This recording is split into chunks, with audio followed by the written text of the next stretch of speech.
제가 시편을 좋아하고 시편에 관련된 주석서를 거의 사서 모으는 편이에요. 그래서 제 방에는 시편에 대한 책들이 적지 않게 있는데, 제가 오긴교에 와서 시편을 몇 편이나 설교를 했을까 하고 쭉 보니까 54편을 설교했더라고요. 54편을 설교했으니까 150편 가운데 아직도 96편이 남았어요. 그래서 제가 어디를 제일 설교를 안 했나 하고 살펴보니까 30편 때 거의 설교를 한 게 없어요. 그래서 31편 이번 주에 설교해야겠다 정리하다가 이 말씀을 정하게 되었습니다. 오늘 제목은 진실한 자의 기도, 그런 제목의 말씀입니다. 영상을 보니까 노년인데 가족과 헤어지고 빚이 많은데 수입은 200이고 매달 갚아야 되는 300인 어떤 노인이 계셨어요. 카메라를 가지고 집에 가서 이렇게 보니까 먹을 것도 별로 없고, 침대가 아니고 방에 이렇게 좀 많이 누워져 있는 나무 의자 있잖아요. 거기서 이렇게 주무시고 또 나와서 일을 하는데 기자에게 자기는 살 소망이 없다 그러면서 막 우는 모습을 제가 영상에서 보고 마음이 아팠습니다. 노년이 되면 이런저런 아픔이 밀려오는 것 같아요. 그러나 좌우를 잘 보면 젊은이들도 상당한 좌절감과 어려움 속에 놓여 있는 것을 우리는 적지 않게 발견하게 됩니다. 자신의 힘으로는 도저히 안 되는 어떤 상황들, 하나님을 아는 사람도 그런 상황 속에 들어갈 수가 있는 거죠. 다윗이 그런 상황 속에서 시편 31편을 기록했다고 봅니다. 어떤 신학자는 31편의 제목을 나를 살리는 기도 그렇게 붙여놨어요. 상황이 죽을 상황이에요. 그런데 이 기도가 사람을 살렸다. 저는 23절에서 여호와께서 진실한 자를 보호하신다. 다윗은 진실한 자였어요. 그래서 진실한 자의 기도, 그렇게 제목을 정했습니다. 어떤 기도를 드렸길래 살아났고 또 하나님의 도움을 받을 수 있었는가? 크게 세 가지 특징을 말씀드립니다. 첫째로 분명한 상황 인식이에요. 자기가 지금 괜찮은 상황인지 어려운 상황인지 모르면 기도하지 못하죠. 그래서 이 시인은 자기가 굉장히 지금 갇혀 있고 빠져 있고 힘든 상황에 있다. 그래서 계속 건져달라는 말을 반복해요. 1절 주의 공의로 나를 건지소서, 2절 속히 건지시고, 15절 나를 핍박하는 자의 손에서 나를 건져주소서. 제가 나를 2번 썼나 하고 다시 보니까 성경에 2번 이렇게 써 있더라고요. 나를 핍박하는 자들의 손에서 나를 건져주소서. 또 자신이 어려움을 당한 것은 갑작스러운 일이었다는 것을 4절에서 고백해요.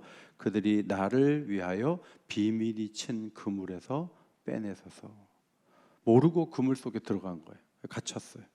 근데 하나님이 빼내주셔야 된다, 그렇게 고백하고 있는 거죠.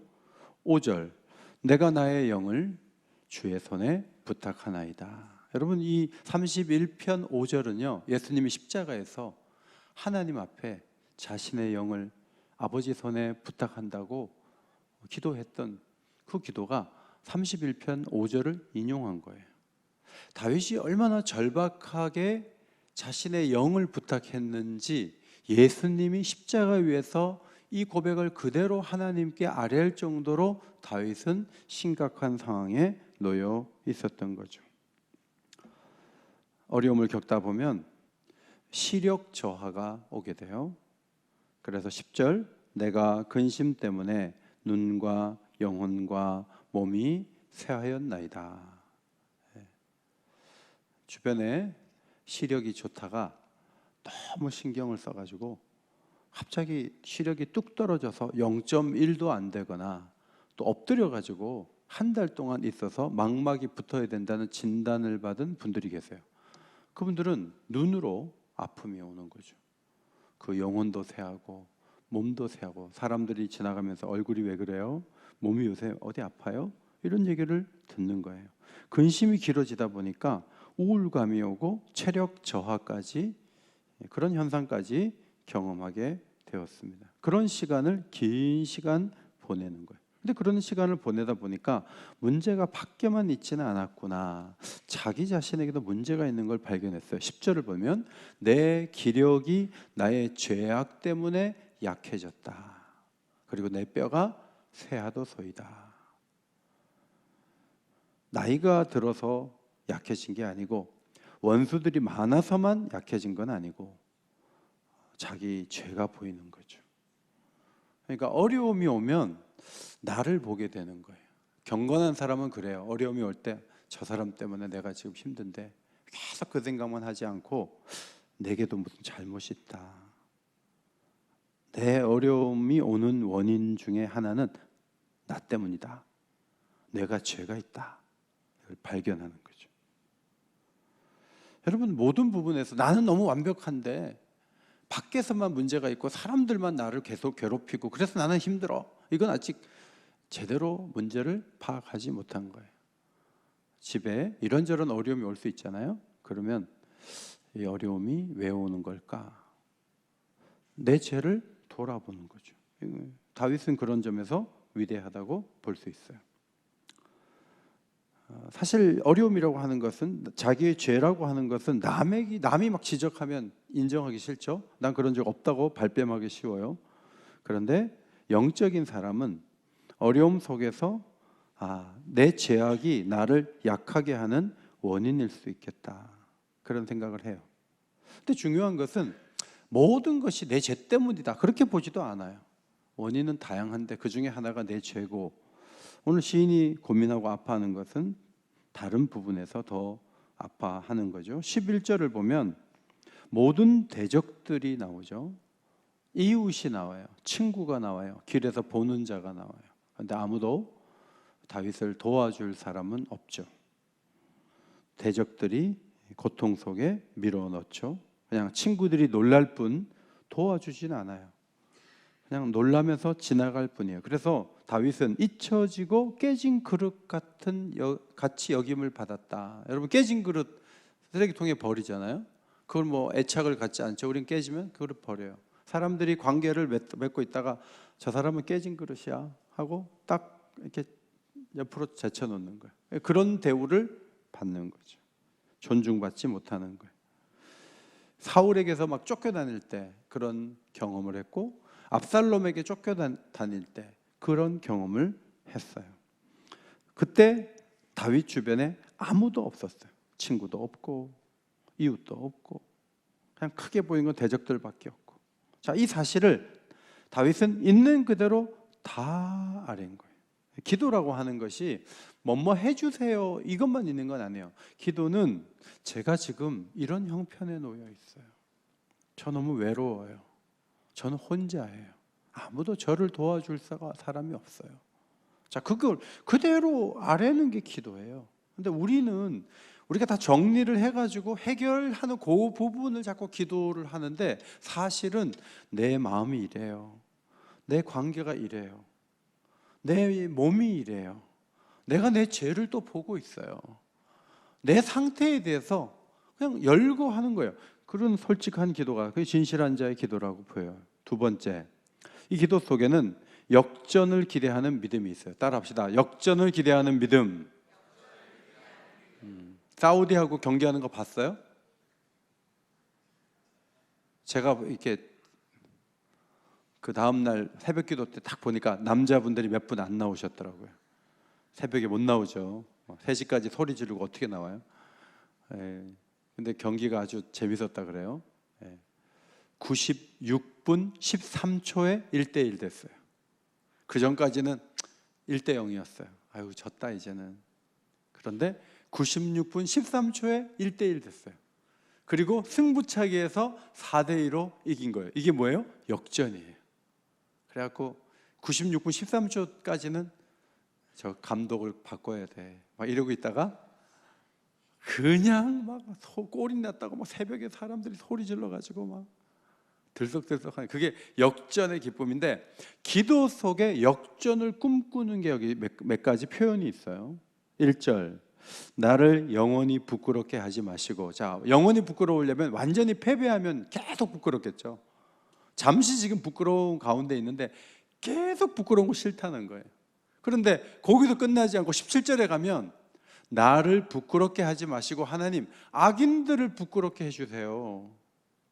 제가 지금 수치스러운데 언젠가 저 악인들이 다 부끄럽게 만들어주세요. 그렇게 하실 분은 하나님밖에 없어요. 그러니까 자기 수치를 면하려고만 노력하면서 기도하는 게 아니고 그 수치가 저쪽으로 가가지고 내게 고통을 주는 사람에게 안기기를 원하는 거예요. 우리가 코로나 시대에 교회가 없어져야 된다고 말하는 사람이 굉장히 많았어요. 그때는 막 교회가 어쩔 줄 몰라서 공격을 당했어요.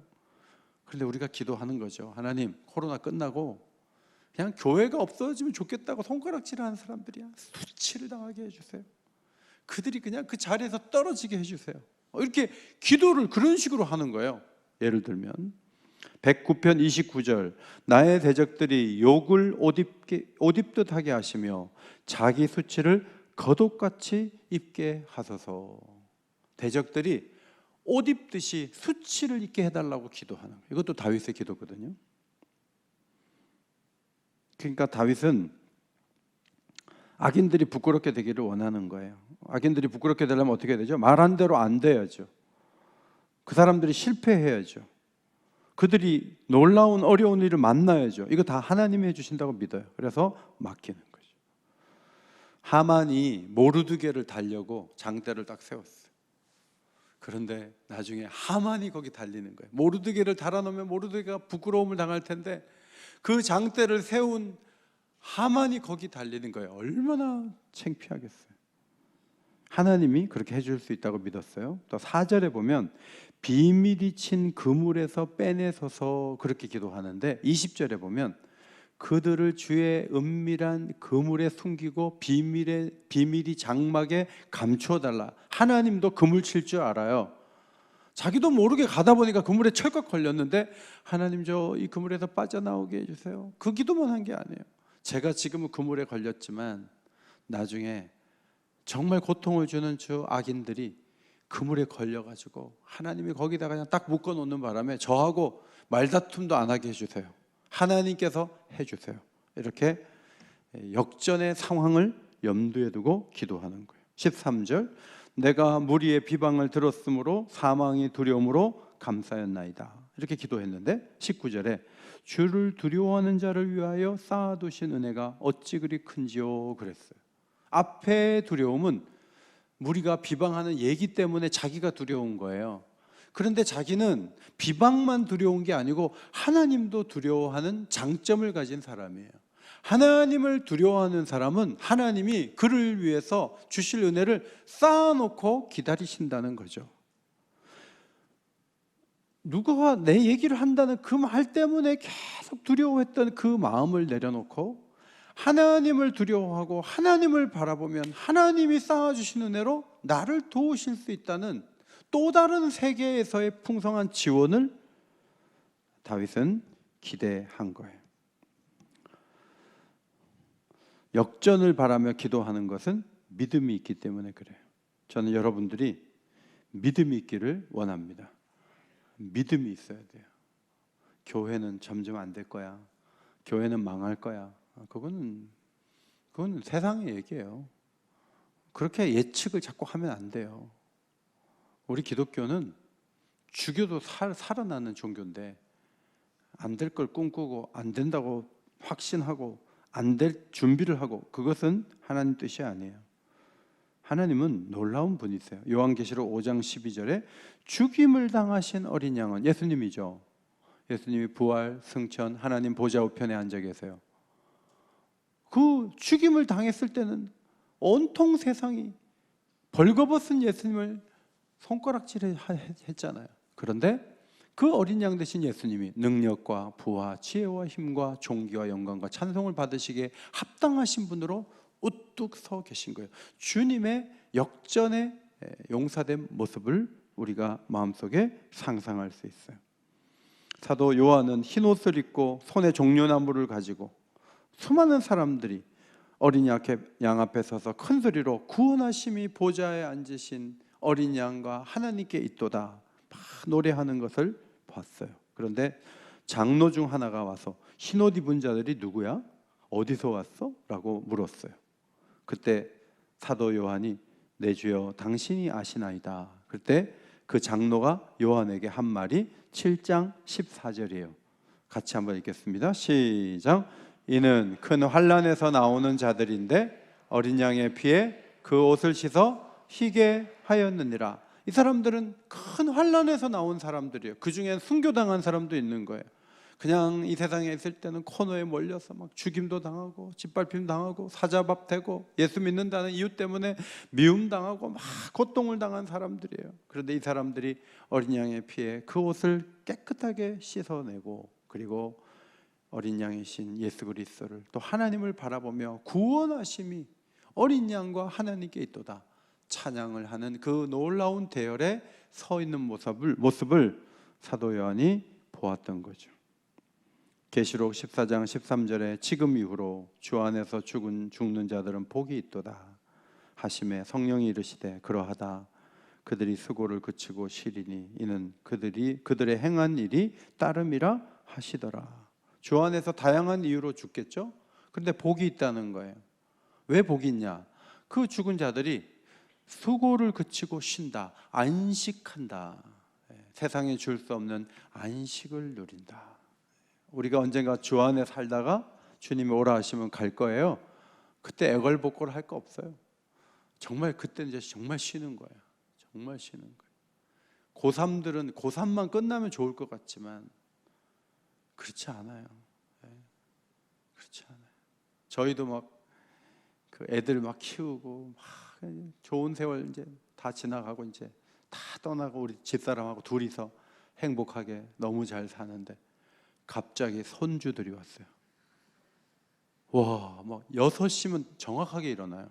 정확하게 일어나가지고 막 뭐 달라 그러고 막 던지고 막.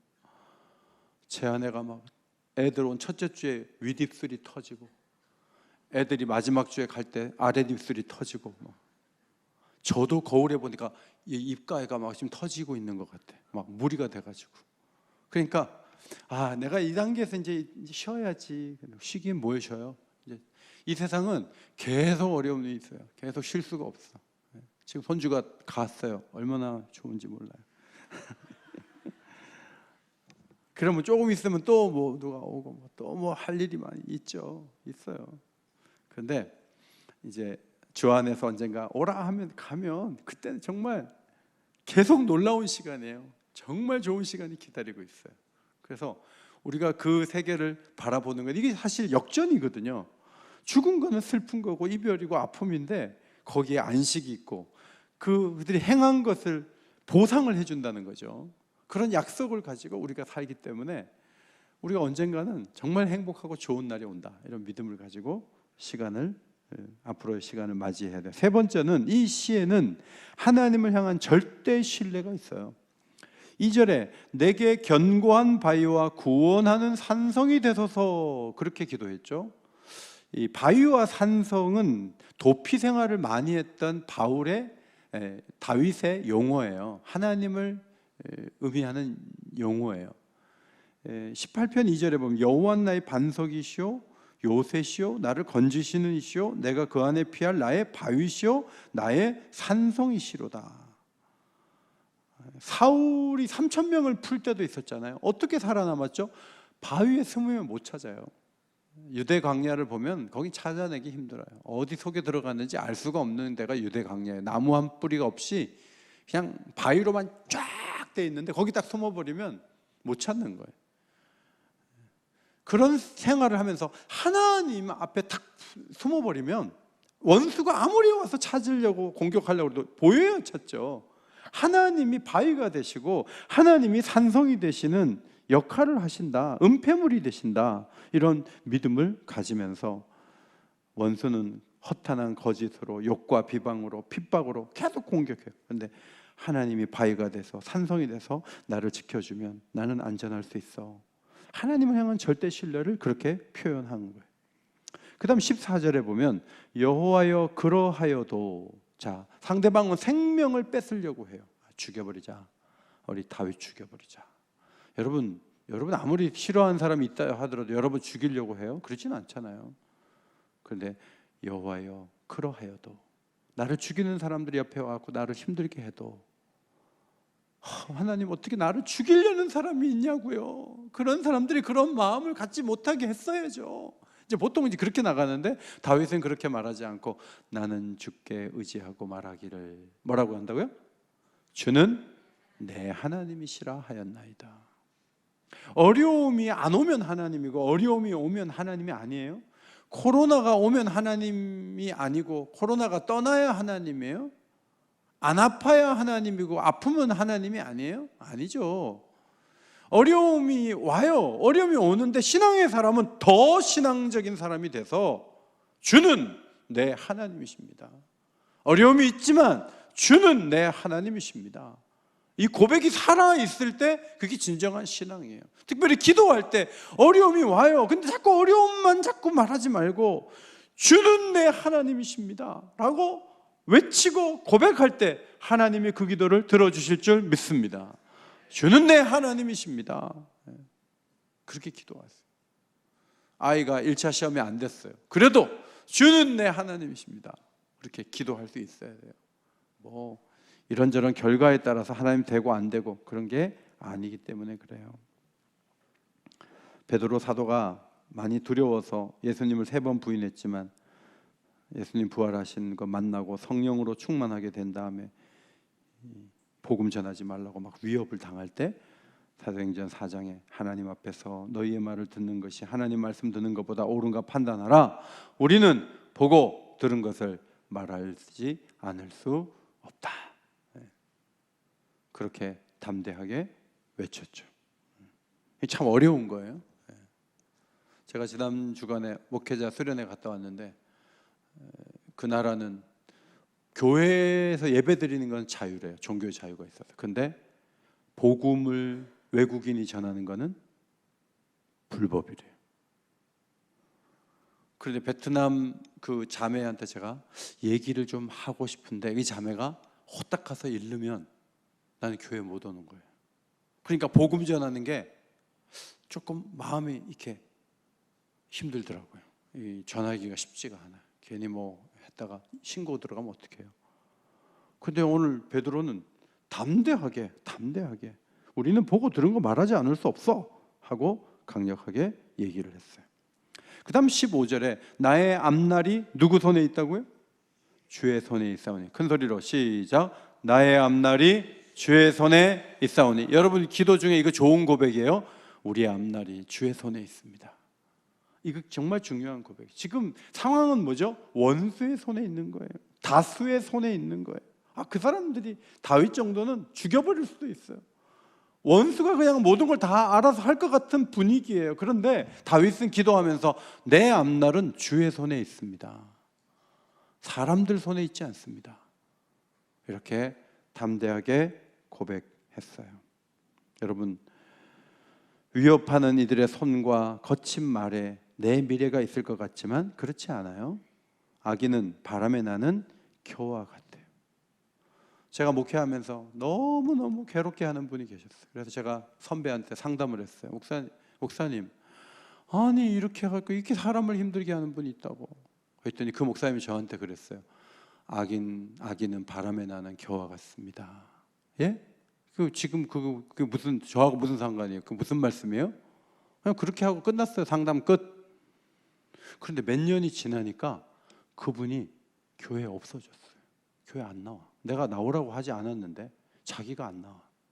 사라져요. 눈앞에서 사라져요. 내가 싸우지도 않아요. 그냥 그 사람이 떠나요. 이런저런 이유로 그냥 가는 거예요. 여러분이 지금 힘들고 고통스럽게 여기는 그런 것들이 있죠. 근데 우리가 잘못 생각한 건 뭐냐면 그 사람이 나를 다 좌우할 것 같은 착각에 빠지는 거예요. 그렇지 않아요. 믿음의 사람은 내 미래는 주의 손에 달려 있는 거예요. 주의 손에 달려 있어요. 로마서 8장 35절에 누가 우리를 그리스도의 사랑에서 끊으리요? 환난이나 공고나 박해나 기근이나 적신이나 위험이나 칼이랴. 뭐 AI가 대단하대요. 네, 대단하대요. 뭐. 그런데 미래는 AI가 지배한다고 말하지 마세요. 뭐 과학자들은 그렇게 말해도 우리는 그런 말 하면 안 돼요. 첨단 산업이 뭐 활짝 날개를 치면 성경의 가르침도 이제는 먹히지 않는다, 그런 말 하지 마세요. 교회의 미래는 세상의 변화에 대처 못하면 끝난다, 그런 말 하지 마세요. 우리의 미래는 주님 손에 달려 있는 거예요. 이 믿음이 흔들리면 귀가 얇아요. 귀가 얇아갖고 여기 가서 동냥하고 저기 가서 동냥하고 정말 귀가 얇은 사람이 되는 거예요. 그러면 안 돼요. 우직하게 앞으로 나가야 돼요. 내일 최원재 목사님이 결혼하는데 신랑이 굉장히 신부를 사랑하는 것 같아요. 근데 내 미래는 신부 손에 달려있다, 그런 말 하지 마세요. 최원재 목사님과 이세롬 사모의 미래는 주의 손에 달려있습니다.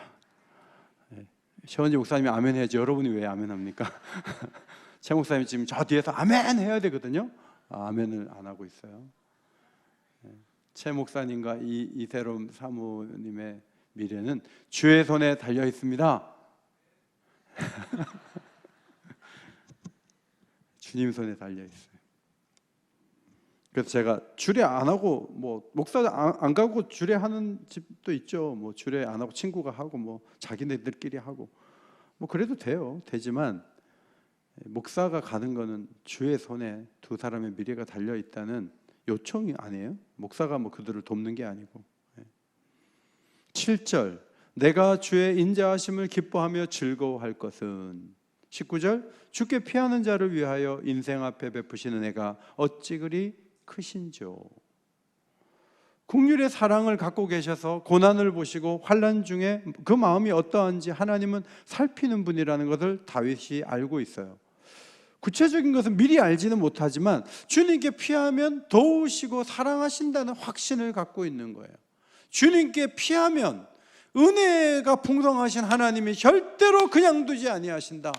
은혜로, 그 크신 은혜로, 어려움이 있어도 더 큰 은혜로 나를 덮으시고 나를 채우시고 나와 함께 하신다, 이런 강력한 믿음을 갖고 있는 거예요. 69편에도 보면 수렁에서 건지사 깊은 물에서 건지소서 큰 물이 삼키지 못하게 하시며, 그 다음 주의 인자하심이 선하시오니 내게 응답하시며, 이렇게. 여러분 앞에 막 수렁 나오고 깊은 물 나오고 큰 물이 나오면 뒤에 뭔가 멋있는 용어가 나와야 되는데 주의 인자하심이면 되는 거예요. 아무리 어려워도 하나님이 불쌍히 여기는 그 사랑으로, 헤세드의 사랑으로 나를 응답하시고 나를 붙잡아 주시면 수렁도 문제 안 되고 비방도 문제 안 되고 수치와 능력과 근심과 이 모든 것들이 문제가 안 된다는 거예요. 왜냐? 하나님의 베푸시는 애가 더 크기 때문에. 419장 2절, 주 날개 밑 나의 피난처 되니 거기서 쉬기를 원하노라. 세상이 나를 위롭지 못하나 거기서 평화를 누리리라. 주 날개 밑 평안하다. 그 사랑 끊을 자니요. 주 날개 밑 내 쉬는 영혼 영원히 거기서 살리.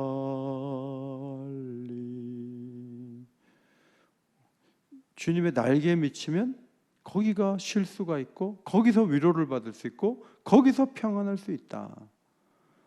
주의 날개에 미치면 다 된다, 이런 믿음이 찬송 작시자에게도 있었던 거예요.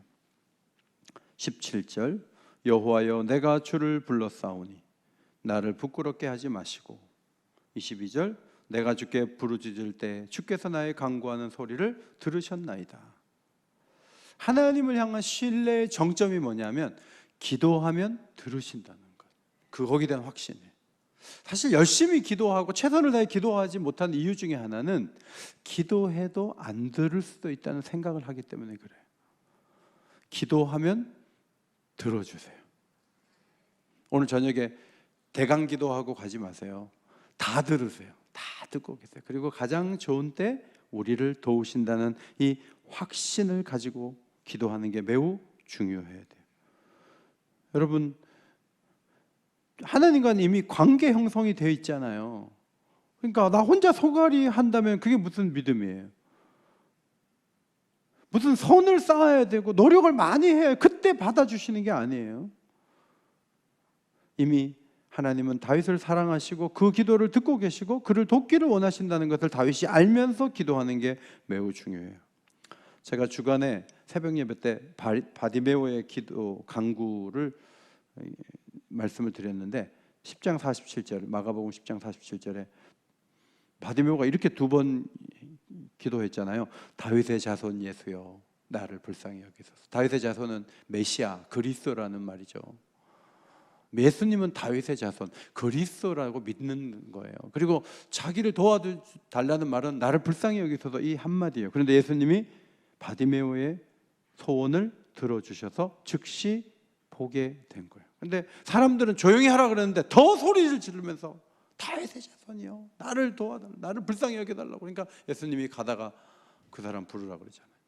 딱 서가지고 부르라고. 예수님이 들어주시잖아요. 근데 이 사람은 왜 이렇게 소리 지르면서 꺾이지 않았을까? 우리는 왜 기도할 때 막 꺾일까? 자주 이런 일도 꺾이고 저런 일도 꺾이고. 옛날에 막 너무 열심히 기도하다가 무슨 일 만나면 기도 시간 반으로 딱 줄어들고, 기도 소리 반으로 줄어들고, 기도를 잘 못해요. 그래서 기도를 제일 먼저 쉽게 포기하고 미루고 안 하고, 이게 우리들의 습관일 수도 있어요. 그런데 바디메오는요, 그냥 절박한데 그냥 부르짖으면 된다는 믿음을 가지고 다윗의 자손을 찾았는데 주님이 도와주셨어요. 우리가 힘을 내지 못하는 이유 중 하나는 공로의식 때문에 그래요. 뭐 한 게 없는데 뭐 구한다 그래 되겠어, 내가 뭐 하나님 앞에 뭔가 해놓고 도움을 받아야지, 이런 공로의식이 우리에게 있는 거예요. 근데 그렇게 할 필요가 없어요. 구하면 주시고 찾으면 찾게 하시고 문을 두드리면 열어주실 줄 믿습니다. 그것이 예수님의 약속이에요. 자, 하나님과의 관계는 이미 성립되었고 인자와 긍휼은 예비되었으며 주께 피하는 자에게 베푸실 은혜는 풍성히 쌓여 있어요. 이것이 하나님이 우리에게 주신 축복이에요. 그래서 은혜는 모자라지 않아요. 부족하지 않아요. 하나님은 도우실 의향이 있어요. 부르짖으면 도움을 받을 수 있어요. 거기에 대한 믿음이 우리에게 있어야 돼요. 마지막 결론이 23절, 24절이에요. 너희 모든 성도들아 여호와를 사랑하라. 여호와께서 진실한 자를 보호하신다. 여기서 진실한 자는 뭐죠? 뭐 완벽한 사람 아니에요. 이 사람 자기 죄도 있다고 고백했잖아요. 진실한 거는 있는 그대로 말씀드리는 거예요. 역전을 꿈꾸는 거예요. 하나님을 절대 신뢰하는 거예요. 그러면 그 사람은 보호해 주세요. 교만한 사람 누구예요? 숨기는 거죠. 이중적인 거, 자기 이중적이 아니라고 얘기해요. 교만한 사람은 하나님 찾지 않아요. 자기 힘으로 다 해요. 엄중히 갚으세요. 마지막, 여호와를 바라는 너희들아 강하고 담대하라. 자기가 힘을 얻고 사람들을 강하고 담대하게 세워주는 리더의 모습을 우리는 볼 수가 있어요. 오늘도 진실한 자 되어 마음을 다해 부르짖어 기도할 수 있는 복된 밤이 되시기를 예수의 이름으로 축원합니다.